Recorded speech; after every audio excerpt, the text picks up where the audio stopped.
کام کا بہانہ بنا کر نماز نہ پڑھنے والی عورت کا عبرتناک انجام کیا ہوگا آخرت میں؟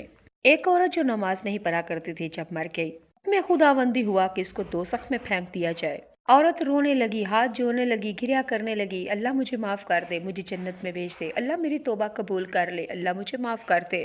رب ذوالجلال نے فرمایا تو نماز کیوں نہیں پڑھتی تھی؟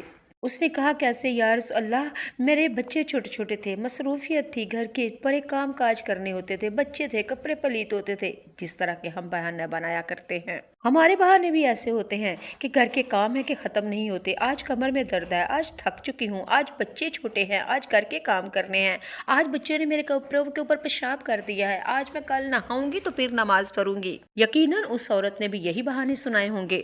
جب عورت اللہ تعالیٰ کے آگے سامنے کہنے لگی کہ اللہ میرے بچے چھوٹے تھے، میرے کپڑے ناپاک تھے، اس لیے نماز نہیں پڑھی، تو اللہ رب العزت نے جبرائیل امین ملائکہ کو بلایا اور فرمایا کہ جاؤ جنت سے آسیہ کو لے کے آؤ، یعنی کہ حضرت بی بی آسیہ رضی اللہ تعالیٰ عنہ فرعون کی بیوی کو بلایا جائے۔ چنانچہ اللہ کے حکم سے فرشتے گئے اور ان کو لے کے آئے۔ رب العزت نے فرمایا اے عورت، کیا تو اس سے زیادہ بھی مجبور تھی؟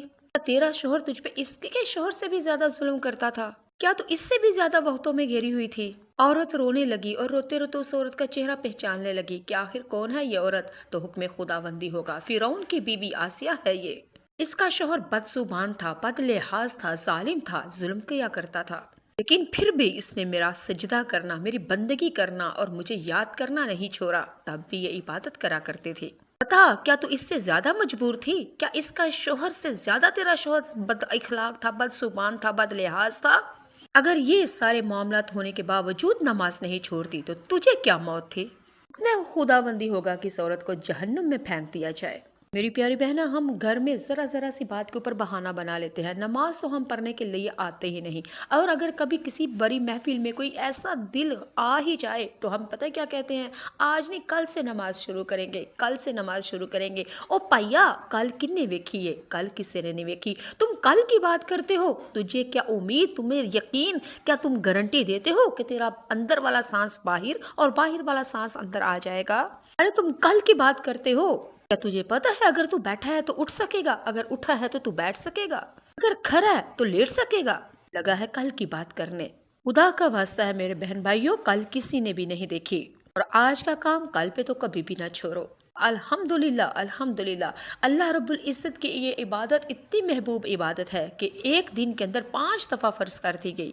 حالانکہ حج زندگی میں ایک بار، زکوٰۃ سال میں ایک بار، رمضان المبارک کے روزے پورے 12 مہینوں میں ایک مہینہ، لیکن یہ نماز ایسی عبادت ہے کہ جو دن میں 5 مرتبہ مرد اور عورت کے اوپر فرض کر دی گئی ہے۔ چلیں ایک اور واقعہ سنتے ہیں، یقیناً یہ واقعہ سن کے آپ بھی نماز کی پابندی کریں گے ضرور انشاءاللہ۔ ایک آدمی، اس کا اونٹ بہت ہی زیادہ رویا کرتا، بلکہ رات کے وقت تو شدت سے رویا کرتا۔ وہ آدمی اپنے اونٹ کا یہ معاملہ دے کے آپ صلی اللہ علیہ وآلہ وسلم کی خدمت میں حاضر ہوتا ہے اور آ کے عرض کی یا رسول اللہ، میرے ماں باپ آپ کے اوپر قربان، میں یہ معاملہ لے کے آیا ہوں کہ میرا اونٹ روزانہ رات کو بہت ہی زیادہ روتا ہے، گریا کرتا ہے، لیکن سمجھ نہیں آتی آخر ایسا کیوں؟ آپ رحمت للعالمین، ماشاءاللہ سبحان اللہ، آپ صلی اللہ تعالیٰ علیہ وآلہ وسلم نے اونٹ سے پوچھا، بھئی بتا کیوں روتا تھا تو ساری رات؟ آخر کیا وجہ، کیا معاملہ ہے تیرے ساتھ؟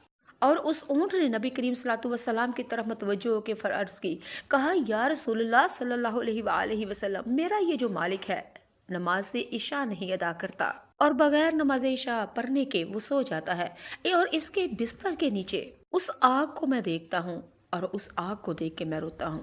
میری پیاری بہنہ، یہ تو دنیاوی آگ تھی نا، اگر وہی اونٹ، اگر ہم جہنم کی آگ دیکھ لیں تو پھر کیا بنے؟ آئیے آج میرے ساتھ مل کے وعدہ کیجئے کہ انشاءاللہ کچھ بھی ہو جائے نماز نہیں چھوڑیں گے۔